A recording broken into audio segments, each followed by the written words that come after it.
No vídeo anterior eu listei os 3 principais erros que um aluno experiente com uma boa bagagem de cursinho comete. E da mesma forma que alunos com uma boa bagagem de cursinho e alunos experientes cometem erros, na mesma proporção, alunos iniciantes em cursinho e aluno que começou a estudar sério por agora, ele comete também.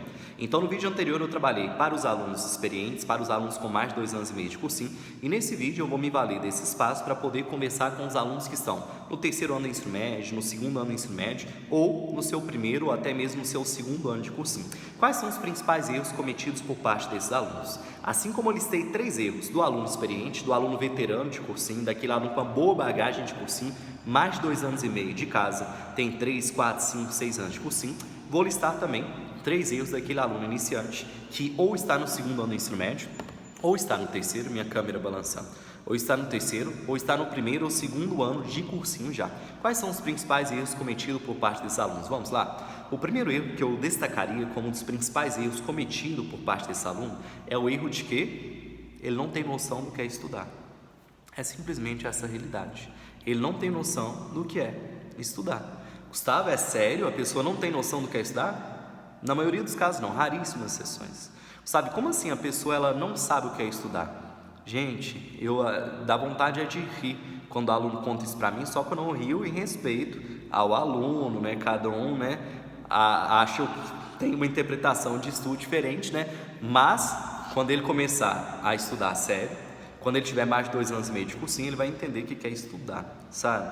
O que acontece é o seguinte, acontece muito da pessoa chegar em mim e falar assim, nossa, Gustavo, estou morto de estudar.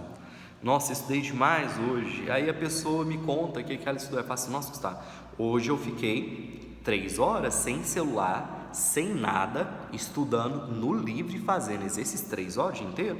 Não, Gustavo, além da minha escola, além do que passa em sala de aula, que eu fiquei prestando atenção na aula, eu cheguei em casa e ainda fiquei mais 4 horas estudando, Gustavo.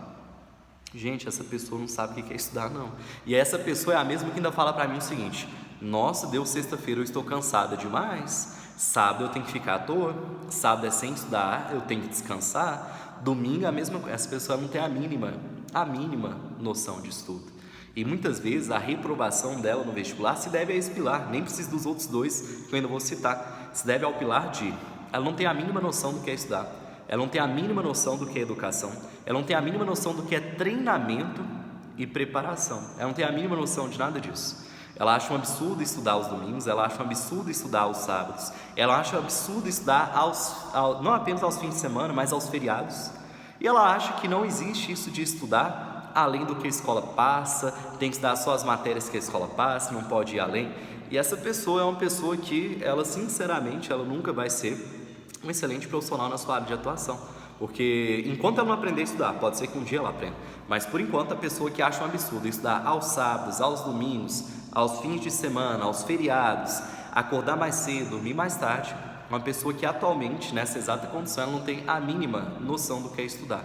Ela acha que ela está brincando de estudar, e ela acha que essa brincadeira de estudar dela, de fato, corresponde ao que é estudar. Gente, né, não. Você não faz ideia do que realmente é estudar, sabe? Existem pessoas que literalmente quase se matam por dia de estudar. É claro que elas se matam, mas se matam conscientes de que precisam fazer uma atividade física, precisa ter alguma atividade de lazer, tem acompanhamento de profissionais bem treinados para poder acompanhá-las, existem professores por trás desse aluno, existem pais cientes do que o aluno está fazendo, existem treinadores de natação, de futebol, de vôlei, independente da atividade esportiva que ele faz por trás. Muitas vezes esse aluno tem um acompanhamento psicológico e tal para tudo dar certo, mas esse aluno ele literalmente se mata. Ele só não se mata em razão de que existe uma estrutura por trás disso e ele tem uma cabeça voltada para isso e ele realmente vai estudar para valer. Mas a maioria dos alunos não faz parte desse jogo. A maioria dos alunos brinca de estudar e nunca vai saber o que de fato é estudar. Tem alunos que acordam, e tem aluno que acorda muito mais cedo que isso, mas tem alunos, por exemplo, que acordam no domingo 6 horas da manhã e fica pelo menos até 6 horas da noite estudando. Pausa para almoçar, pausa para responder uma coisa aos pais, etc. E da mesma forma no sábado, da mesma forma aos feriados, da mesma forma nos 365 dias do ano. E se o ano tiver 366, são 366. E aqui eu me valho desse espaço para poder citar um dos vários exemplos que eu poderia dar para vocês. Michael Phelps, O Michael Phelps é um fenômeno internacionalmente conhecido, inclusive entre nós brasileiros. É claro que é uma figura envolta em polêmicas, assim como todas as pessoas famosas que têm holofotes voltados para ela tem polêmica envolvida, todo famoso tem polêmica envolvida. Mas o Michael Phelps, você querendo assumir ou não, ele é um fenômeno, ele é uma máquina humana. Existem várias entrevistas do Michael Phelps em que ele registra claramente que ele não deixa de treinar nenhum dia da vida dele. Não importa se é sábado, se é domingo, se é feriado, ele está dentro das piscinas treinando e fora delas, em prol da piscina, porque quando a gente é nadador, a gente tem não apenas o treinamento dentro da piscina, mas fora do entorno da piscina e de clubes também, que ele treina todos os dias da vida dele. E que quando ele começou a treinar todos os dias da vida dele, por mais de 5 anos consecutivos, sem falhar nenhum dia, isso tornou ele imbatível. Isso tornou ele uma pessoa quase a nível máquina. Isso tornou uma pessoa que nunca vai cair do seu resultado, nunca vai cair dos melhores resultados que o ser humano, nós, máquina humana, podemos conseguir. Olha para você ver, ele ficou treinando mais de 5 anos, não é um mês sem falhar não. Tem aluno que não consegue estudar um mês sem falhar, nem com um mês de estudo. Ele já não estuda no sábado, já não estuda no domingo, já não estuda no feriado. A mesma coisa aqui para a dieta, por exemplo. E aqui para as mais diversas atividades da sua vida. Pode ser trabalho, pode ser dieta, pode ser estudo, pode ser o que você colocar como meta. A maioria das pessoas não consegue cumprir uma meta durante um mês sem falhar. Se pedir para fazer durante 2 meses, piorou ainda. Se pedir para fazer um ano, aí que vai dar errado. Porque no dia do aniversário dela, ela acha que ela tem direito de descansar e não fazer nada da vida. Porque no Natal, no Ano Novo, nas mais diversas datas comemorativas, ela acha que não precisa fazer nada da vida dela, a não ser ir para a festa, farrear, etc. E as pessoas que obtêm os maiores resultados do mundo, e não apenas do país, elas não pensam assim. A cabeça, o cérebro delas não está voltado para esse tipo de postura, para esse tipo de calendário. Um calendário que você falta consigo mesmo e com seus objetivos.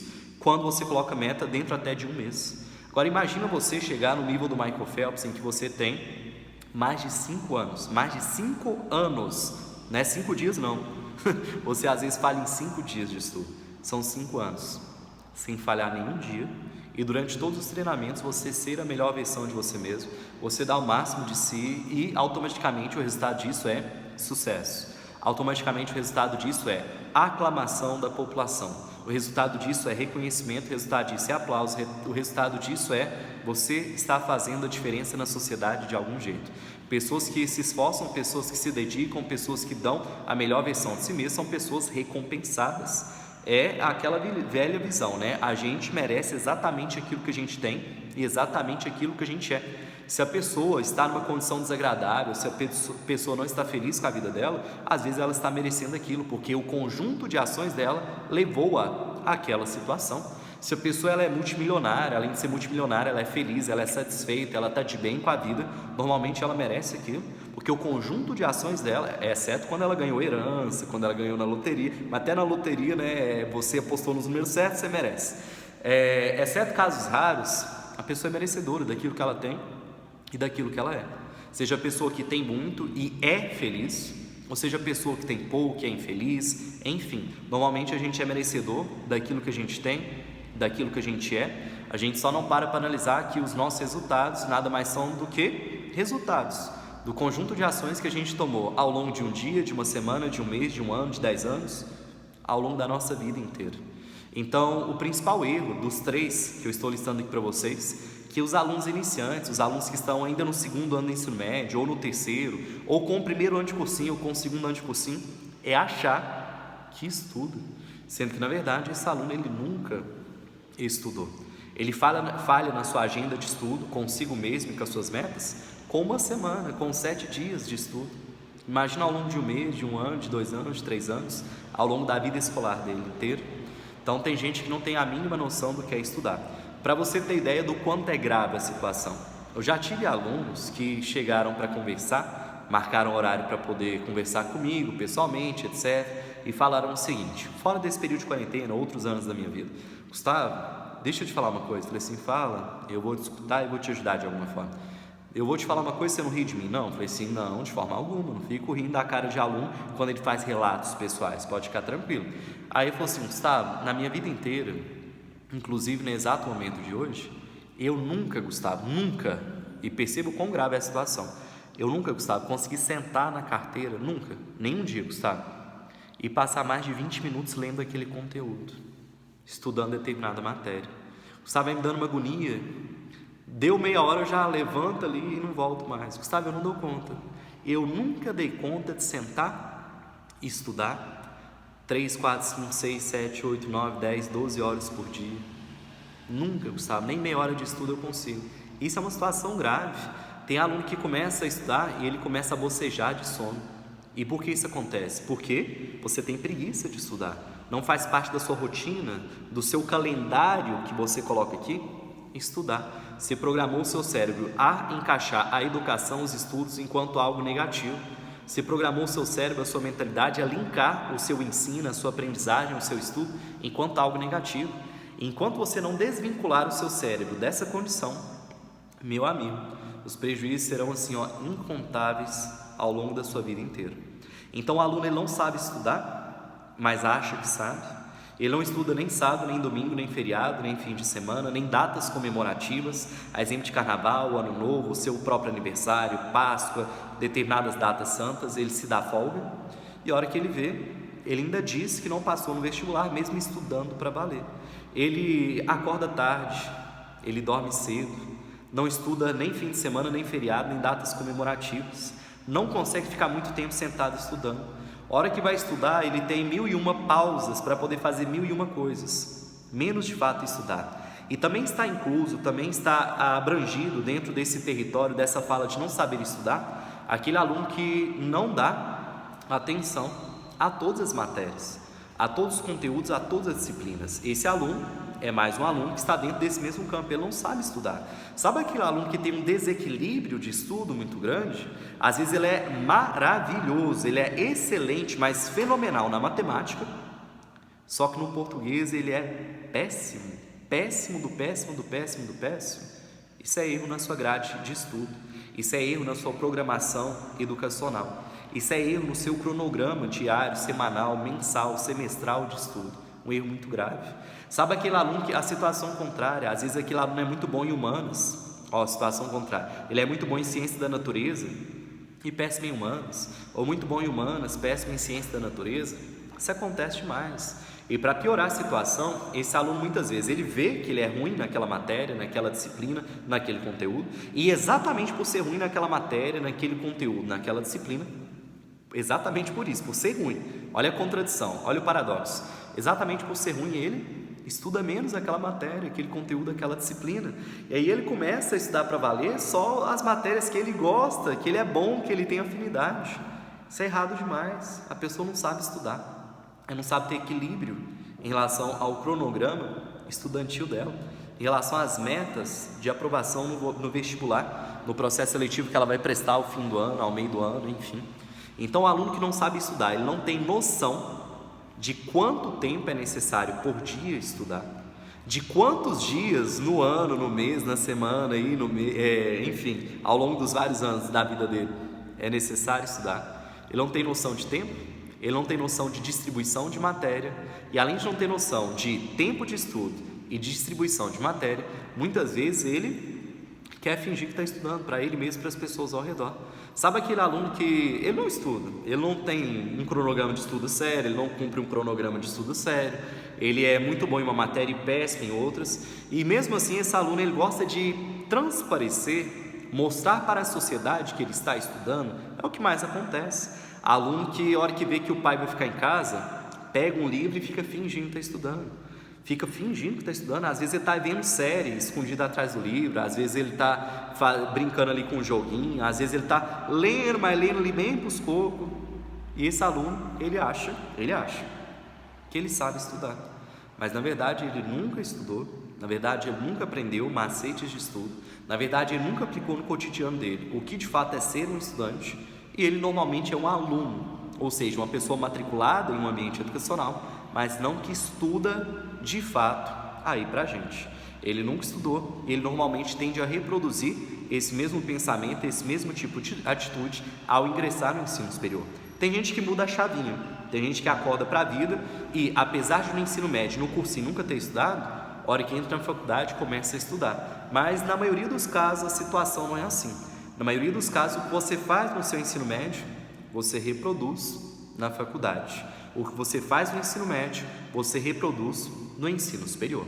Então, o primeiro pilar é não saber estudar. Acha que estuda, mas não sabe. Sabe qual seria o segundo pilar, qual seria o segundo principal erro que aquele aluno que está no segundo ano, no terceiro ano do ensino médio, ou no primeiro ou segundo ano de pré-vestibular, de cursinho, comete, que faz com que seja um erro que ele não entre na faculdade? O segundo pilar que eu gostaria de destacar para vocês, que eu já tive a oportunidade de conversar presencialmente com os meus alunos sobre isso, antes da suspensão das aulas, é o pilar chamado clareza de objetivo, que a maioria dos alunos não tem. Sabe o que seria a questão de clareza de objetivo? A gente tem que ter clareza de objetivo nas mais diversas áreas da nossa vida. Clareza de objetivo é o seguinte: eu quero isso, não aquilo. Eu quero isso e isso, e não aquilo e aquilo. Você sabe exatamente o que você quer. Você sabe exatamente onde você quer chegar. Você sabe exatamente o que vai te suprir, o que vai te fazer feliz, o que vai tornar a sua vida melhor, fazer o seu coração bater mais forte durante seu momento de atuação profissional para a sua vida. Tem gente que não sabe. E essas pessoas não sabem nem na vida amorosa. É fácil, eu não sei se eu fico com fulano ou com ciclano. Nossa, eu não sei se eu namoro é o fulano ou o ciclano. Nossa, eu não sei se eu como é esse prato ou esse aqui. Sabe aquela pessoa que ela está em uma constante dúvida? Sabe aquela pessoa que ela está em uma constante incerteza e a vida dela é pautada na incerteza? Ela não sabe nada com nada. Ela veste uma roupa, ela quer outra. Ela disse uma coisa para alguém, ela se arrepende na hora e já quer dizer outra coisa. É uma vida muito ruim. É uma vida muito ruim. Uma vida de uma pessoa incerta. Uma vida de uma pessoa que não tem clareza de objetivo. Quando a gente tem clareza de objetivo, a gente sabe exatamente aquilo que a gente quer e até onde a gente quer chegar, a gente paga o preço para poder alcançar. A hora que a gente tem clareza de objetivo, a gente nem vê que a gente trabalhou mais de 13, 14, 15, 16, 18 horas num dia. A hora que a gente tem clareza de objetivo, a gente não percebe que a gente está 5, 6, 7 anos sem falhar nenhum dia, estudando, trabalhando sem parar. A hora que a gente tem clareza de objetivo, a gente nem fica triste de trabalhar e estudar, porque o nosso objetivo vai compensar, nosso objetivo vai valer a pena. Agora, aquelas pessoas que elas estão se sentindo muito cansadas, aquelas pessoas que elas estão pensando em desistir, aquelas pessoas que têm diversos pensamentos negativos em relação às suas metas, seus objetivos, isso acontece que essa pessoa ela não tem clareza de objetivo. Gustavo, e o que é a clareza de objetivo dentro do pré-vestibular? No geral, eu entendi que é saber o que você quer e o que você não quer. E dentro do pré-vestibular? Clareza de objetivo dentro do pré-vestibular tem diversas vertentes. A principal delas é você saber exatamente o curso que você quer e a faculdade que você quer. E sabia que a maioria dos alunos não tem certeza em relação a isso? Nós temos aí 50% dos alunos que acham que sabem, mas na verdade não sabem. Os outros 50% que realmente assumem que não sabem e não sabem mesmo. E é muito ruim quando você não sabe que curso você quer fazer na faculdade e em qual faculdade você quer fazer. Não sabe se você quer uma federal, uma estadual, uma faculdade privada para pagar ou com ProUni para ser gratuito. Isso é muito ruim, porque se você não tem essa clareza de objetivo na sua cabeça, você vai atirando para tudo quanto é lado. E a hora que você vê, você está fazendo um curso que você nunca quis, uma faculdade que você nunca quis e tendo a vida que você nunca planejou e não deseja nem para você, nem para o seu pior inimigo. Então a clareza de objetivo ela é essencial. Quanto mais cedo você tiver certeza que é determinado curso, determinada faculdade e ter certeza que é isso, você vai ver o quão positivo essa mudança vai ser na sua vida. Quando eu tenho alunos que desde o primeiro ano do ensino médio sabe que quer, por exemplo, fazer publicidade e propaganda e quer aquilo mesmo e sabe que vai ser feliz, que vai ser fenomenal naquela área, nossa, o aluno é maravilhoso. Ele estuda sábado, domingo, feriado, fim de semana, ele estuda muitas horas por dia, ele estuda em datas comemorativas sem parar nenhuma e ele fica feliz estudando. Ele não se cansa, claro que cansa, mas ele não se deixa abater pelo cansaço. Ele não fica triste, ele não fica emburrado, ele não chora na cama, no travesseiro, não chora no banho, porque ele tem clareza de objetivo. Ele percebe que aquilo é um caminho, é um trajeto necessário para um bem maior. É um caminho, um trajeto necessário para um objetivo, para uma meta, para um sonho que ele vai alcançar, porque ele tem clareza de objetivo. Muitas vezes quando a gente pega um aluno que não estuda, o aluno que não leva a sério escola, que não leva a sério os mais diversos ambientes educacionais que ele pisa, e a gente vai conversar com esse aluno, muitas vezes esse aluno não leva a sério porque não tem clareza de objetivo. Ele não sabe se ele quer seguir carreira militar, se ele quer prestar concurso público, se ele quer fazer faculdade. Ele não sabe se ele quer direito, relações internacionais, medicina, enfermagem, agronomia, publicidade e propaganda, se ele quer ser professor, independente do que ele queira, se ele quer ser empreendedor. Ele não sabe o que ele quer. E exatamente por não saber o que quer, faz com que o aluno fique dando tiro no escuro. E muitas vezes, quando o primeiro tiro que você der acertar, você vai para aquela área, você vai para aquela faculdade. E muitas vezes não era o que realmente você queria. Então, para quem não tem clareza de objetivo, para quem não sabe onde quer chegar, muitas vezes qualquer lugar serve. Muitas vezes qualquer faculdade serve, qualquer curso serve.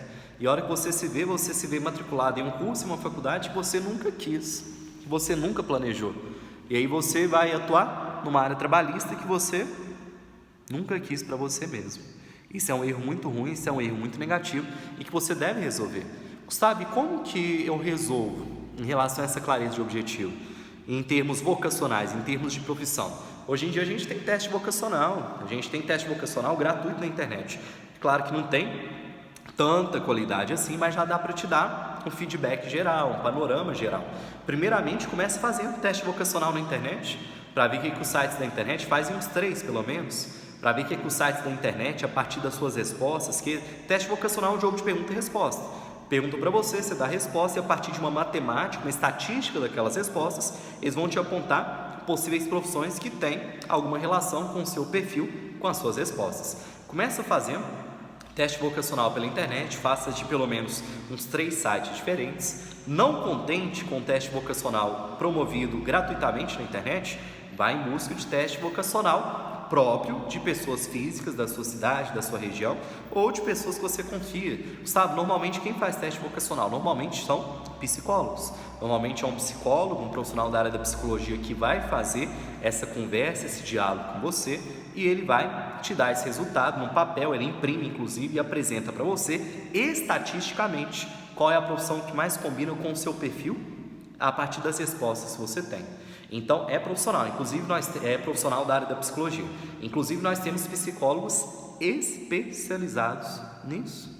Existem psicólogos que não fazem aquele atendimento padrão comum que os outros psicólogos fazem, que é natural da psicologia, que é o mais comum da psicologia. A gente tem psicólogo que só trabalha no ramo de vocação. Apresentar para o aluno, apresentar para a pessoa o que vai fazer ela feliz, o que vai suprir as necessidades dela, etc. Lembrando que, muito cuidado, viu? Coçando minha perna aqui. Muito cuidado com o profissional da psicologia que você procura para isso, porque existem muitos profissionais incompetentes nas mais diversas áreas. Da mesma forma que a gente tem professores incompetentes, a gente tem farmacêuticos incompetentes, médicos incompetentes, psicólogos incompetentes. A incompetência ela está presente em todas as áreas de atuação. E muitas vezes você vai em busca de um psicólogo para te dar um parecer vocacional, só que é um psicólogo incompetente, ele vai te dar o caminho errado. Procure pessoas que já são referendadas, pessoas que já são conhecidas, pessoas que já têm anos de atuação, pessoas que apresentam resultados reais, e a partir dessa pessoa, do contato com o trabalho dela, você vai ter um feedback bacana, vai ter um feedback interessante em relação a qual a melhor profissão para você. Então olha só, a gente está conversando sobre os principais erros, os 3 principais pilares do aluno iniciante, aquele aluno que está no segundo, no terceiro ano do ensino médio, ou no primeiro ou no segundo ano de pré-vestibular. Não é um aluno experiente de pré-vestibular ainda, não é um aluno experiente com o processo seletivo. O primeiro que eu já listei para você é achar que estuda, mas não sabe o que é estudar. O segundo que eu listei aqui para você é o fato de não ter clareza de objetivo. Não saber que curso quer, qual faculdade quer, exatamente o que quer da vida, em qual data quer alcançar determinadas conquistas na vida. Sabe qual seria o terceiro pilar que você lista para nós? Como um pilar que vai dificultar que esse aluno inexperiente em termos de vestibular consiga a aprovação no vestibular. O terceiro pilar é o pilar de ele quer, por N motivos, todos errados, todos, sem uma exceção, entrar rápido na faculdade. Ele quer entrar rápido na faculdade, ele não quer fazer cursinho, ele não quer ficar 1, 2, 3, 4, 5, 6, 7 anos no cursinho, ele quer entrar direto no terceiro ano da faculdade. Sabe por quê? Isso seria um erro, isso porque seria algo negativo aí para nós. Seria um erro, seria algo negativo em razão de que, na sua ânsia, no seu desespero de entrar rápido para a faculdade, normalmente você entra em uma faculdade ruim, normalmente você entra em um curso que você não quis, e a soma desses fatores vai ter um resultado extremamente negativo, prejudicial na sua vida. A hora que você forma, você olha para o lado e fala assim, poxa, mas todos os meus concorrentes, eles são muito melhores que eu. Por que eles são muito melhores que eu? Porque eles estudaram em faculdades mais conceituadas que a sua. A hora que você forma, você olha para o lado e fala assim: poxa, mas todos os meus clientes estão indo nos meus concorrentes e menos em mim. Quem está tendo, que contratar meu trabalho está sendo só minha família, mas ninguém está contratando meu trabalho. Estou abrindo aqui meu consultório, estou abrindo meu escritório, estou abrindo meu ambiente de trabalho e ninguém me procura. Por quê? Porque os seus concorrentes, eles têm uma melhor formação que você. Muitas vezes seu concorrente ele não teve uma pressa, uma ânsia de entrar rápido na faculdade. Ele fez quantos anos de cursinho se fizeram necessário para poder entrar em uma boa e uma excelente faculdade, para formar no tempo ok, no tempo que é bom para ter uma boa formação.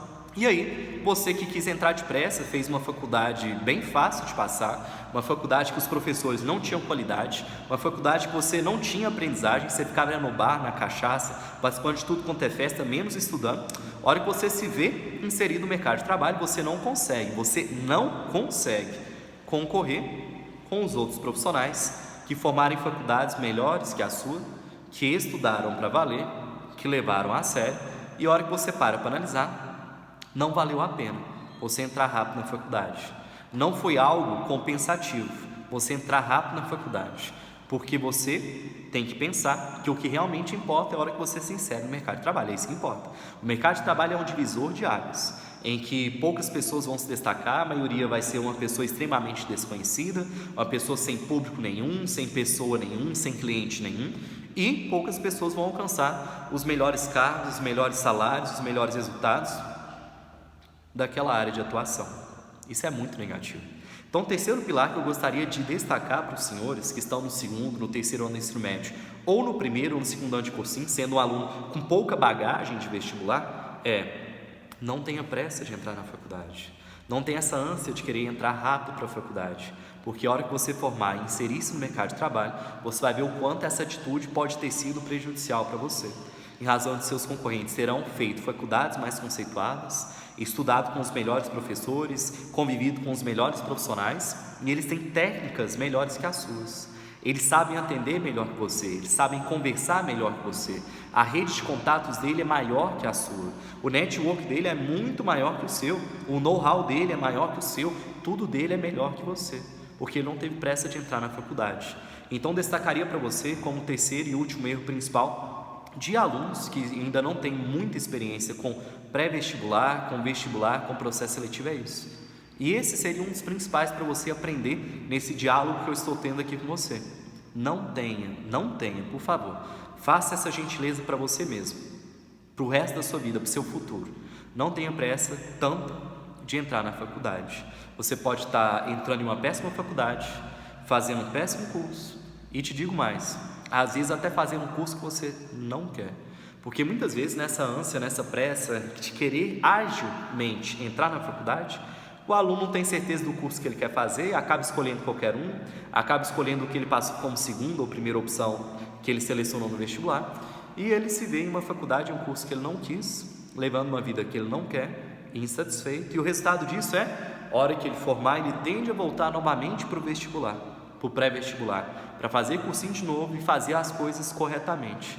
O que ele deveria ter feito quando ele era mais jovem, ele está fazendo posteriormente, agora que ele adquiriu consciência, agora que ele é uma pessoa madura, agora que ele viu que entrar rapidamente para a faculdade não é a melhor opção.